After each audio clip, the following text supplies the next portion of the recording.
चांद पर पहुंचकर कोई अंतरिक्ष यात्री अगर गोल्फ खेलने लगे तो लाजमी है कि ताज्जुब होगा, पर ऐसा हो चुका है। लेकिन 5 दशक पहले ऐसा ही हुआ था जब एलन शेफर्ड ने चांद पर अचानक गोल्फ खेलकर पूरी दुनिया को चौंका दिया था। आइए जान लेते हैं कि कौन थे एलन शेफर्ड और क्या है चांद पर गोल्फ खेलने का पूरा किस्सा। जिस चांद पर पहुंचने के लिए इंसान ने सालों तैयारियां की, तमाम इंतजाम किए, खर्च किए, विज्ञान को जाना, समझा और इसका इस्तेमाल किया, उसी चांद पर पहुंचकर कोई अंतरिक्ष यात्री अगर गोल्फ खेलने लगे तो लाजमी है कि ताज्जुब होगा, पर ऐसा हो चुका है। अमेरिका ने चांद पर पहला वैज्ञानिक मिशन भेजा था, अपोलो 14। इसमें शामिल थे अंतरिक्ष यात्री एलन शेफर्ड, जो शौकिया गोल्फर भी थे। ये 6 फरवरी 1971 की तारीख थी जब एलन शेफर्ड ने चांद पर अचानक गोल्फ खेलकर पूरी दुनिया को चौंका दिया था। आइए जान लेते हैं कि कौन थे एलन शेफर्ड और क्या है चांद पर गोल्फ खेलने का पूरा किस्सा। एलन शेफर्ड का जन्म 18 नवंबर 1923 को अमेरिका के न्यू हैम्पशायर में हुआ था। उनके पिता आर्मी रेजिमेंट्स में कर्नल थे और बैंकिंग इंश्योरेंस के क्षेत्र में काम करते थे, और डेयरी में प्राइमरी और सेकेंडरी शिक्षा के बाद एलन ने 1944 में यूनाइटेड स्टेट्स नाval एकेडमी में बीएससी की। फिर डरमाउथ कॉलेज से 1962 में एमए किया। मियामी ओहियो यूनिवर्सिटी से 1971 में साइंस में ऑनररी डॉक्टरेट की उपाधि मिली, तो 1972 में फ्रिकालिन पियर्स कॉलेज से ऑनररी डॉक्टरेट की उपाधि मिली। साल 1950 में शेफर्ड ने United States Navy test pilot school में दाखिल लिया और अगले साल ग्रेजुएशन करने के बाद फ्लाइट टेस्ट में हिस्सा लेने लगे। इसमें हाई एल्टीट्यूड मिशन भी शामिल थे। 1957 में नावल बार कॉलेज से ग्रेजुएशन करने के बाद एयरक्राफ्ट रेडीनेस ऑफिसर नियुक्त किए गए।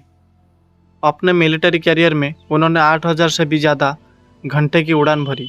इसमें 3700 घंटे जेट एयरक्राफ्ट उड़ान के हैं।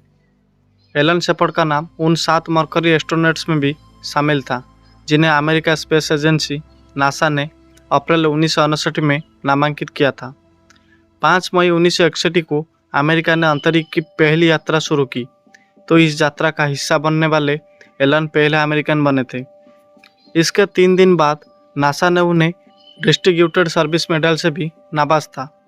हालांकि इसी दौरान कान में दिक्कत आने के कारण एलन शेफर्ड को उड़ान पर जाने से रोक लगा दी गई।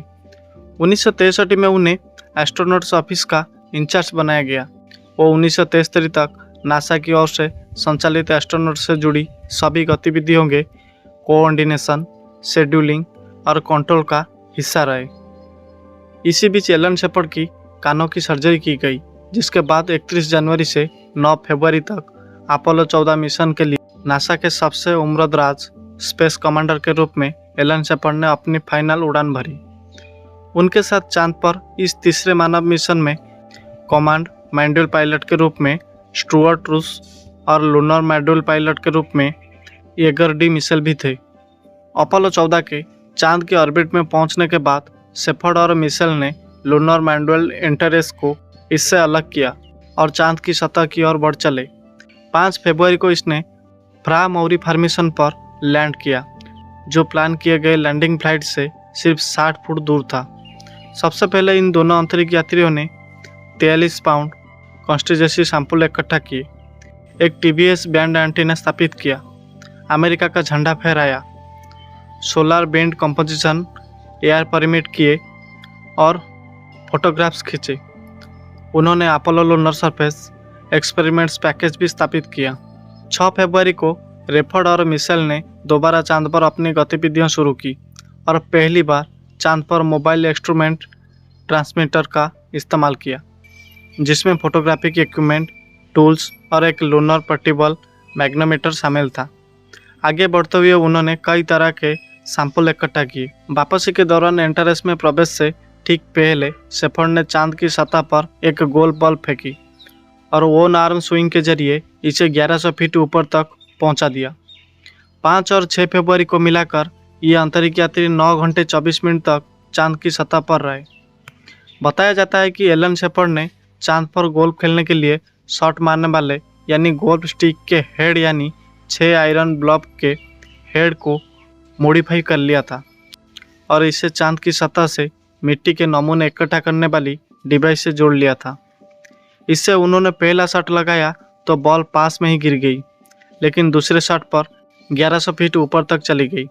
यही नहीं, एलन शेपर्ड और मिशेल ने चांद की सतह पर पिछले सभी मिशन के मुकाबले से सबसे ज़्यादा समय तक चांद की सतह पर रहने का रिकॉर्ड भी बनाया था। बाद में शेपर्ड ने चांद की सतह पर इस्तेमाल किए गए आयरन ब्लॉक को गोल्फ एसोसिएशन के संग्रहालय को दान में दे दिया था।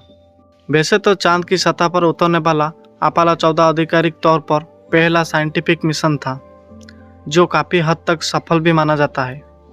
चांद की सतह पर उतरने से लेकर धरती पर लौटने तक अंतरिक्ष यात्रियों को काफ़ी कठिनाइयाँ हुई, पर उनका ज़्यादा से ज़्यादा ध्यान चांद के विकास से जुड़ा डाटा जुटाने पर रहा। शेपर्ड और मिशेल ने चांद से लगभग 4500 मिलियन साल पुराना सफ़ेद क्रिस्टलाइन रंग का सैंपल लाए थे।